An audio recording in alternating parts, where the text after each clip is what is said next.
400-ലധികം സിനിമകൾ മലയാള സിനിമയിൽ നിന്നും ഏറ്റവും അധികം ദേശീയ അവാർഡുകൾ സ്വന്തമാക്കിയിട്ടുള്ള നടൻ. അഭിനയത്തിന്റെ പേരിൽ ലോകമൊട്ടാകെ ഒരുപാട് ആരാധകരുള്ള ഒരു നടൻ. എന്നാലും ഈ ഒരു ചോദ്യം എപ്പോഴും ബാക്കിയാണ്. മമ്മൂട്ടി എന്ന നടന് എന്തുകൊണ്ട് 100 കോടി ക്ലബിൽ അംഗത്വം നേടാൻ സാധിക്കുന്നില്ല? ഇന്നത്തെ ഈ ഒരു വീഡിയോയിൽ നമ്മൾ ഈ ഒരു വിഷയമാണ് ചർച്ച ചെയ്യാൻ പോകുന്നത്.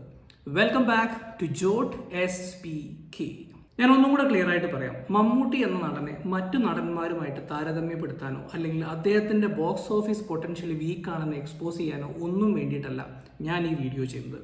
അദ്ദേഹത്തിന്റെ ഏറ്റവും ലേറ്റസ്റ്റ് റിലീസായിട്ടുള്ള കളങ്കാവൽ എന്നുള്ള സിനിമ തിയേറ്ററുകളിൽ അത്യാവശ്യം നന്നായിട്ട് ഓടുന്നുണ്ടെങ്കിലും ആ ഒരു സിനിമയും ഇപ്പോഴത്തെ ഒരു സ്റ്റേറ്റസിൽ ഒരു 100 കോടി ക്ലബിലേക്ക് കയറില്ല എന്നുള്ള ഒരു തിരിച്ചറിവാണ് എന്നെ കൊണ്ട് ഈ ഒരു വീഡിയോ ചെയ്യിപ്പിക്കുന്നത്. അതിനു മുമ്പേ ഈ ചാനൽ നിങ്ങൾ ആദ്യമായിട്ടാണ് കാണുന്നതെങ്കിൽ പ്ലീസ് സബ്സ്ക്രൈബ്.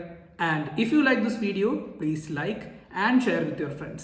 അപ്പം തുടങ്ങാം. മമ്മൂട്ടിയുടെ 100 കോടി ക്ലബിനെ കുറിച്ച് സംസാരിക്കുന്നതിന് മുമ്പ് ഈ 100 കോടി എന്നുള്ള ഒരു കോൺസെപ്റ്റ് മലയാളത്തിൽ എങ്ങനെയുണ്ടായി? ശരിക്കും ഇതൊരു യഥാർത്ഥമായിട്ടൊരു കോൺസെപ്റ്റ് ആണോ, അതോ നമ്മൾ തന്നെ ക്രിയേറ്റ് ചെയ്തിരിക്കുന്ന ഒരു ഇല്യൂഷൻ ആണോ? ഇങ്ങനെ പല ചോദ്യങ്ങളും നമ്മുടെ മനസ്സിലുണ്ട്. നമ്മളുടെ ആദ്യത്തെ 100 കോടി സിനിമ ജനിച്ചത് 2016-ലാണ്. പുലിമുരുകനായിരുന്നു വേൾഡ് വൈഡ് ഗ്രോസിൽ ആദ്യത്തെ 100 കോടി മലയാള സിനിമ. അതിനുശേഷം വിരലിലെണ്ണാവുന്ന സിനിമകൾ മാത്രമേ ഇത്രയും കാലത്തിനിടയിൽ മലയാളത്തിൽ 100 കോടി ക്ലബിലേക്ക് കയറിയിട്ടുള്ളൂ. ഇനിയൊരു ഫ്ലാഷ് ബാക്ക് ഈ നൂറ്റാണ്ടിലെ ആദ്യത്തെ ദശാബ്ദത്തിലേക്ക്. നമ്മൾ 2000 to 2010 പീരീഡ് നോക്കുകയാണെങ്കിൽ ആ കാലത്തിൽ ഒരുപാട് ബോക്സ് ഓഫീസ് ബ്ലോക്ക് ബസ്റ്ററുകൾ ഉണ്ടായിരുന്ന ഒരു നടനാണ് മമ്മൂട്ടി. എന്നാൽ ആ ഒരു കാലഘട്ടത്തിൽ ഒരിക്കലും ഒരു മലയാള സിനിമയ്ക്ക് 100 കോടി അല്ലെങ്കിൽ 150 കോടിയൊക്കെ നേടാനുള്ള ഒരു മാർക്കറ്റ് വാല്യൂ ഉണ്ടായിരുന്നില്ല. ആ കാലഘട്ടത്തെ ടിക്കറ്റ് പ്രൈസുകളും വളരെ കുറവായിരുന്നുകൊണ്ട് തന്നെ അന്നത്തെ വലിയ വലിയ ബ്ലോക്ക് ബസ്റ്റേഴ്സ്, അതായത് 100-150 ദിവസം കോടിയ സിനിമകൾ പോലും മാക്സിമം 25-30 കോടിയൊക്കെ ആയിരുന്നു അതിൻ്റെ ഫൈനൽ ഗ്രോസ് ആയിട്ട് കളക്ട് ചെയ്തുകൊണ്ടിരുന്നത്. ഇനി 2010 മുതൽ 2020 വരെയുള്ള ഒരു കാലഘട്ടത്തിലാണെങ്കിൽ ആദ്യത്തെ ഒരു 5 വർഷം എന്ന് പറയുന്നത് മമ്മൂട്ടിക്ക് അത്യാവശ്യം കുറച്ച് നല്ല സിനിമകളൊക്കെ ഉണ്ടായിരുന്ന ഒരു കാലഘട്ടം തന്നെയായിരുന്നു.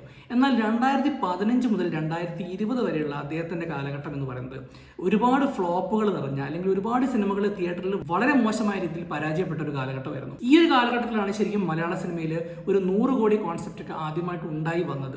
ആ ഒരു പൊട്ടൻഷ്യൽ ശരിക്കും യൂസ് ചെയ്യാൻ അദ്ദേഹത്തിൻ്റെ നടന് സാധിച്ചില്ല. മാമാങ്കം പോലെയുള്ള സിനിമകൾ തിയേറ്ററിൽ എത്തിയിട്ട് ഒട്ടും ഇമ്പാക്റ്റ് ഉണ്ടാക്കാതെ കടന്നുപോയതും അദ്ദേഹത്തിലെ നടനിലെ അല്ലെങ്കിൽ ആ ഒരു സ്റ്റാറിന്റെ വാല്യൂ വല്ലാതെ കണ്ട് കുറയ്ക്കുകയുണ്ടായി.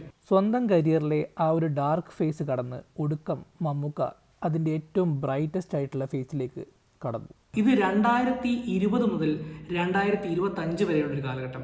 കൃത്യമായിട്ട് പറയുകയാണെങ്കിൽ കോവിഡിന് ശേഷമുള്ള മമ്മൂട്ടിയുടെ പുതിയൊരു മുഖമാണ് മലയാള സിനിമ കണ്ടിരിക്കുന്നത്. ഈ ഒരു കാലഘട്ടത്തിൽ അദ്ദേഹം ചെയ്തിരിക്കുന്ന സിനിമകളിൽ ഒരു കൊമേഴ്ഷ്യൽ സിനിമ എന്നുള്ള കാറ്റഗറിയിലേക്ക് പെടുത്താൻ വേണ്ടിയിട്ട് നമുക്ക് ആകെയുള്ള ഒരു സിനിമ എന്ന് പറയുന്നത് ഭീഷ്മപർവം മാത്രമാണ്. ആ സിനിമ ബോക്സ് ഓഫീസിൽ ഏകദേശം 85 കോടി രൂപ നേടുകയും ചെയ്തു. ഇനി മറ്റുള്ള സിനിമകൾ നോക്കുകയാണെങ്കിൽ പുഴു, റോഷാക്ക് അല്ലെങ്കിൽ കണ്ണൂർ സ്ക്വാഡ്, ഈ സിനിമകളൊക്കെ എന്ന് പറഞ്ഞു കഴിഞ്ഞാൽ വളരെ റിയലിസ്റ്റിക് ആയിട്ടുള്ള വളരെ ചുരുങ്ങിയ ബജറ്റിൽ ചെയ്തിട്ടുള്ള സിനിമകളാണ്. ഈ സിനിമകളൊന്നും ഒരു വലിയ ബോക്സ് ഓഫീസ് പൊട്ടൻഷ്യൽ എക്സ്പ്ലോർ ചെയ്യാൻ വേണ്ടിയിട്ട് ഉണ്ടാക്കിയിരുന്ന സിനിമകളല്ല. എന്നിട്ടും ഇതിലും പല സിനിമകളും വളരെ നല്ല രീതിയിൽ ഡിസ്കസ് ചെയ്യപ്പെട്ടു. ഏറ്റവും ഇമ്പോർട്ടൻ്റ് ആയിട്ട് മമ്മൂട്ടി എന്നുള്ളൊരു നടനെ ഇന്റർനാഷണൽ ലെവലിൽ തന്നെ ആളുകൾ സെലിബ്രേറ്റ് ചെയ്യാൻ തുടങ്ങി. ഭ്രമയുഗമാവട്ടെ, ഇപ്പം ഓടിക്കൊണ്ടിരിക്കുന്ന കളങ്കാവലാവട്ടെ, അദ്ദേഹത്തിൻ്റെ പെർഫോമൻസ് കൊണ്ട് ആളുകൾ തീർച്ചയായും വളരെ എക്സൈറ്റഡ് ആയിട്ടുള്ള ഒരു സിറ്റുവേഷനിലാണ്. ഈ ഒരു കാര്യം നടക്കുന്ന സമയത്ത് തന്നെയാണ് അപ്പുറത്തൊരു വശത്ത് ആളുകൾ അദ്ദേഹത്തിന് ബോക്സ് ഓഫീസ് പൊട്ടൻഷ്യൽ ഇല്ല, കളങ്കാവൽ പോലെ എക്സ്ട്രാ പോസിറ്റീവ് റിപ്പോർട്ട്സ് വന്നൊരു സിനിമയ്ക്ക് പോലും എന്തുകൊണ്ട് ഒരു 100 കോടി സ്വന്തമാക്കാൻ പറ്റുന്നില്ല എന്നുള്ള ചോദ്യം ഉയർത്തുന്നത്. ഉത്തരം വളരെ സിമ്പിളാണ്.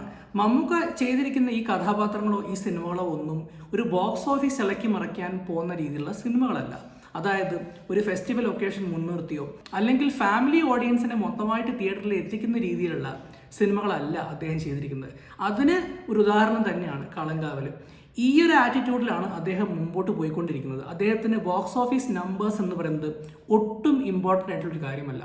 അദ്ദേഹത്തെ സംബന്ധിച്ചിടത്തോളം ഞാൻ ചെയ്തുകൊണ്ടിരിക്കുന്ന മേഖലയിൽ ഏറ്റവും മുൻപിലായിരിക്കണം എൻ്റെ സ്ഥാനം എന്നുള്ള ഒരു വാശിയാണ് ആ നടനെ ഇപ്പം മുൻപോട്ട് കൊണ്ടുപോയിക്കൊണ്ടിരിക്കുന്നത്. അത് തീർച്ചയായിട്ടും മലയാള സിനിമയ്ക്ക് വളരെ പോസിറ്റീവായിട്ടുള്ളൊരു കാര്യമാണ്. ചിലപ്പം വലിയ ബോക്സ് ഓഫീസ് നമ്പേഴ്സ് ഒന്നും അദ്ദേഹത്തിന് ക്ലെയിം ചെയ്യാൻ പറ്റിയിട്ടില്ലെങ്കിൽ പോലും ഈ ഒരു ഇൻഡസ്ട്രിയുടെ ഫേസ് ആയിട്ട് മമ്മൂക്ക ഒരുപാട് കാലം മുമ്പോട്ട് തന്നെ പോകും എന്നാണ് എൻ്റെ പ്രതീക്ഷ. And with that I conclude this episode. This is jot SPK saying bye-bye.